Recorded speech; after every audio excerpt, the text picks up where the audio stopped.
You're listening to the Greeks Gridiron, live with Ethan Haristodoulou.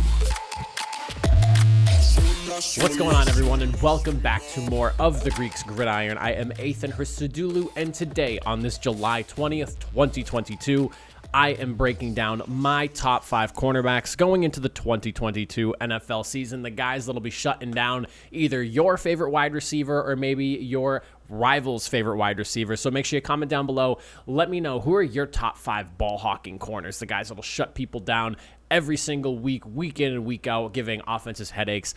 And of course, as always, make sure you hit that like button, hit that subscribe button, and let's dive right into it, shall we? So with the list, we'll start from 5, work our way up to number 1. I will do an honorable mentions list at the end.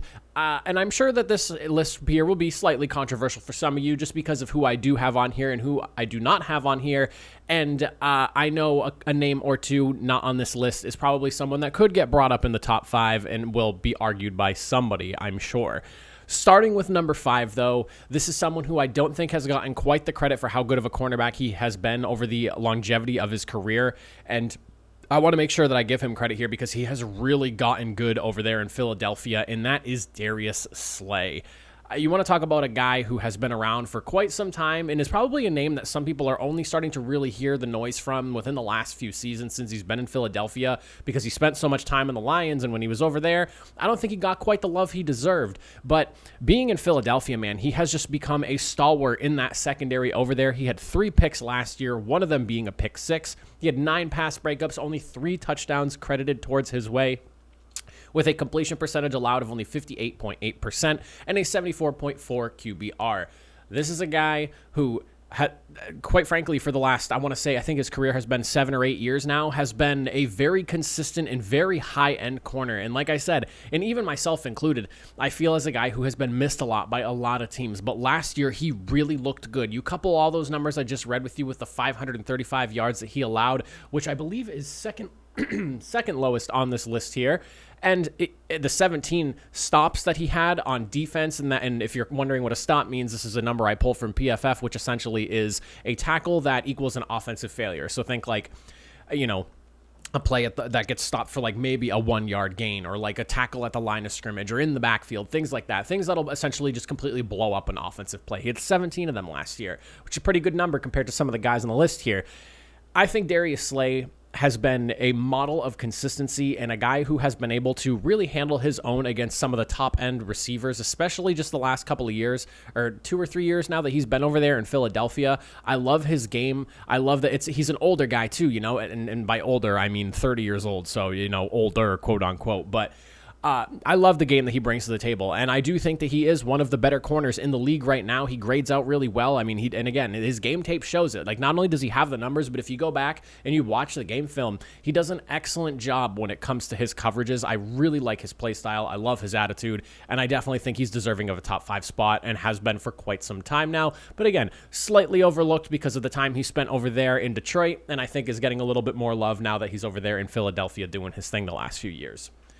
Coming in at the number 4 spot, and this was somebody I did not have on the list last year and wasn't really too much on my radar last year. He's only been in the league for 2 years now, and he is, stepping up and looking like a game breaker. He is a second-team All-Pro selection, and that is going to be Falcons cornerback A.J. TERRELL. If you're sleeping on this guy, you're making a mistake. Again, another guy who, when you watch his game tape, jumps out off the screen towards you.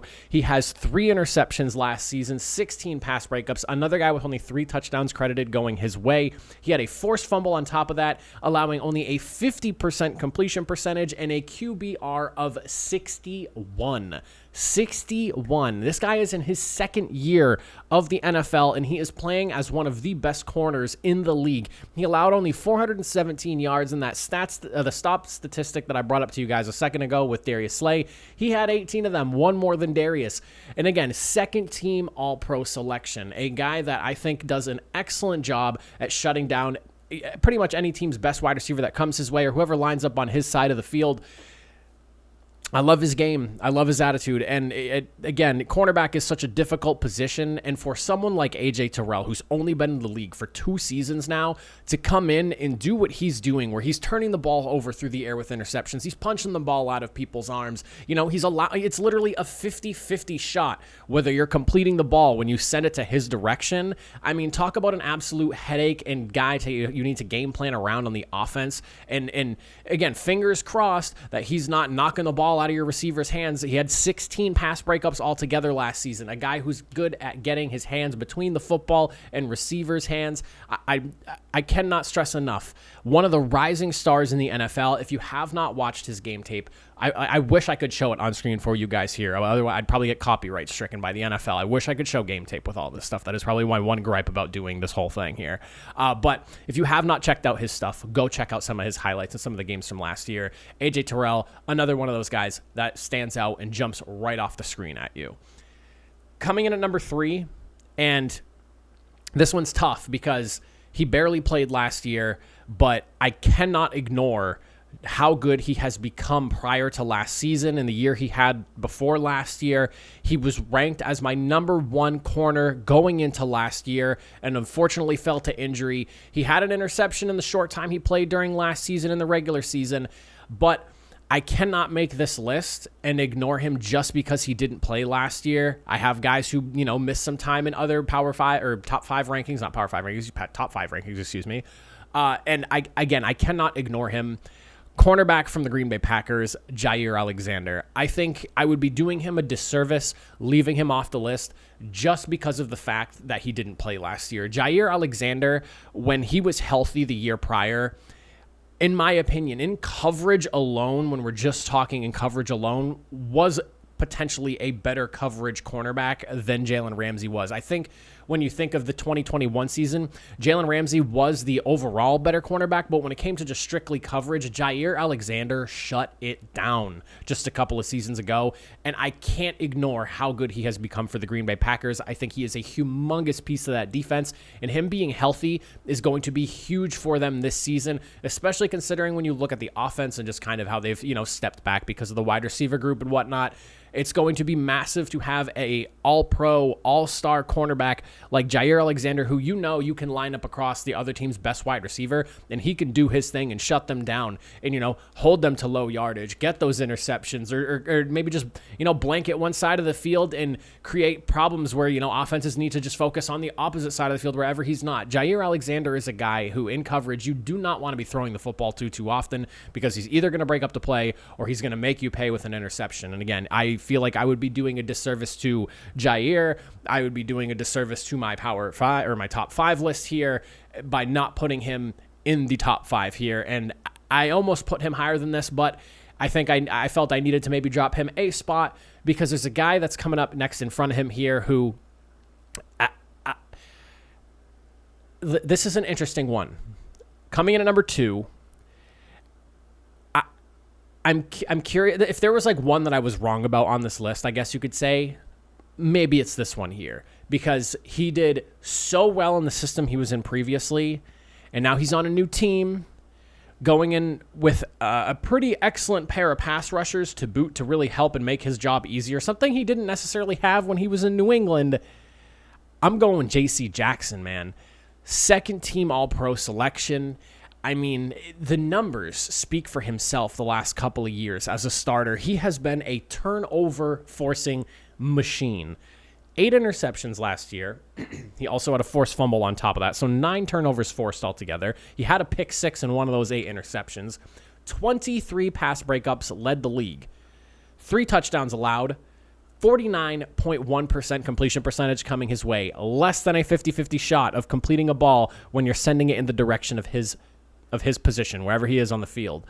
And then a 46.8 QBR. You credit that with the 14 stops as well. He did have a slightly higher yards allowed number at 658, and that's probably the one thing that I can really knock is just the amount of yards he let up in some positions. But overall, when you talk about a guy who is just a ball-hawking, playmaking cornerback, J.C. Jackson is that dude. There is a reason there was a somewhat bidding war over him going through free agency and why the Chargers had to hand out about like a literal bank account just for JC Jackson to be on their payroll. I mean, he has everything. And I've seen a lot of people argue, oh, well, it's the Belichick system that he's in. It's making him look good. Living in New England, I think one thing that I heard a lot when he was leaving, and I don't know if it was sour grapes or if it was just, people trying to deflect their hurt over losing JC Jackson, but a lot of people said that they felt it was more the system, excuse me, than it was JC Jackson, and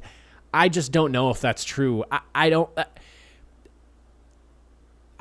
an example of this would be like, okay, you think of maybe someone like Josh Norman, who in Carolina was unbelievable. Then when he left, kind of got not exposed, but was not quite the player that he was while he was in Carolina. JC Jackson, supreme athlete.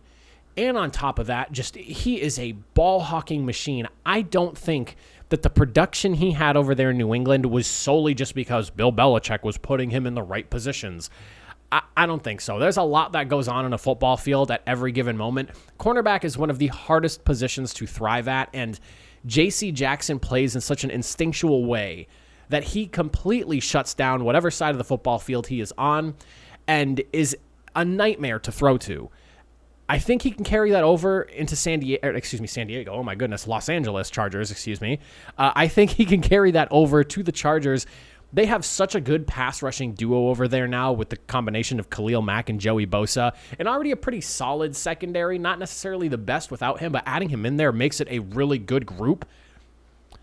I don't know. I have a hard time arguing against him. The numbers don't lie, man. The numbers do not lie. And I mean, I'm sure if you ask any quarterback that has gone up against him the last couple of years, what a mistake it was that they threw a football in his direction, And then coming in at number 1, I think he is the consensus top cornerback in the NFL at this stage right now. All around, just when it comes to run game and passing and everything, he just does everything so well. Excellent tackler. I've got to go with him. The first team All-Pro guy, Jalen Ramsey, number 5 of the Los Angeles Rams. He had 4 interceptions last year. He had 16 pass breakups, 3 touchdowns only allowed. He had a 59.2% completion percentage going his direction there, 71.1 QBR, and he had a grand total of 25 stops. It was the highest number on this list here. I don't really think it's much of a conversation right now. It really feels like it's Jalen Ramsey and then everybody else, just in terms of being like a complete player. You could even argue that JC Jackson is better just specifically in coverage, and JAIRE might even have that as well. But I think when it comes to just the all-around position and being able to help so much in the run, being such a sure tackler, yeah, you can pick out some of the plays he had during the playoff run. I know a lot of people talk about that big touchdown he let up during the Super Bowl. That was obviously an offensive penalty, but, we're not going to call those things. We're just going to let that happen. Shouldn't have been a touchdown, but it was. And again, there's other plays that, like when he got burned by Mike Evans, sure, in the game against the Buccaneers during the playoffs as well. There's instances you can pick out. You can do that with any of these guys. The only reason people sit there and yell about it with Jalen Ramsey is because he's the top guy. I think when people are sitting there trying to nitpick your game, that is nothing but a compliment, because people are trying to find every little tiny detail just to point out and try to discredit you. I think Jalen Ramsey's at the top of his game right now. He is at the top of his positional game, just all around best player at that position, and he holds the number 1 spot. I had him number 2 last year, and honestly was probably wrong and a little bit misplaced on that. I think after this past season and going into this year, Jalen Ramsey's the top dog, and odds are, if you're going up against the Rams, he's probably getting lined up across from Jalen Ramsey, your wide receiver there, and it's probably not going to be a great game. As simple as that, But that is my top 5 list here for the top cornerbacks in the NFL. Like I said, I'd love to hear what you guys think in the comment section down below. As for my honorable mentions here, I do have 3 guys listed out. I do want to shout out Marshon Lattimore. He just had way too many touchdowns allowed for me last year compared to the rest of the guys in this list here. You could definitely make a case for him at like number 5. It depends really just on like what you value, I think, in a cornerback when it comes to talking about the number 5 spot maybe with him and Marshon Lattimore. I just think Darius Slay, a little bit more consistent, allows fewer touchdowns, and he's got the experience. Marshon Lattimore's been around for a few years now, but not quite as long as Darius Slay, and I think Darius Slay has become a far more savvy player at this stage in his career, and why it gives him a slight edge over Marshon. Denzel Ward's another guy, I think an up-and-coming star. He has a strong argument for being like number 5 or 6 as well. That's definitely a guy who can make the case there. And then I also have Trayvon Diggs. I understand he was a first-team All-Pro selection. I understand he had 11 interceptions, but I have a hard time just putting one-year wonders into top 5s. I need to see him do it again, is basically my biggest gripe with him. And then, the 1,000 and some odd yards that he allowed last year, like, he is a very hit-or-miss type of corner, and while, yeah, it's nice that, he's getting all of these turnovers, if your defense is getting torched by one singular player left and right and you have a game where he's not coming up with that interception, it really hurts. Consistency is key. I would love to see that yardage total drop down 300-400 yards next season, and I would love those interceptions, even if they drop to like 5, 6, 7. And honestly, I want to see completion percentage go down. I want to see yards allowed go down for him. I don't even care if the interceptions drop down. I want to see a more consistent style of play and just a more reliable style of play from Trayvon Diggs. He has a strong argument. Don't get me wrong. Again, I know he went first team All-Pro. You can say what you want about that. I just need to see it again for another year before I can rank him as a top 5 guy. Was he a first team All-Pro for 21? Sure. He had the turnover numbers. If you want to say that, by all means. But I need to see another year of strong play and more consistent play before I put Trayvon in a top 5 list of mine. But that is my top 5 list again. Appreciate y'all for watching. Fire in the comments away. Let me know what you guys think. Hit the like button, hit the subscribe button, and I will see you guys next time. Have a good one.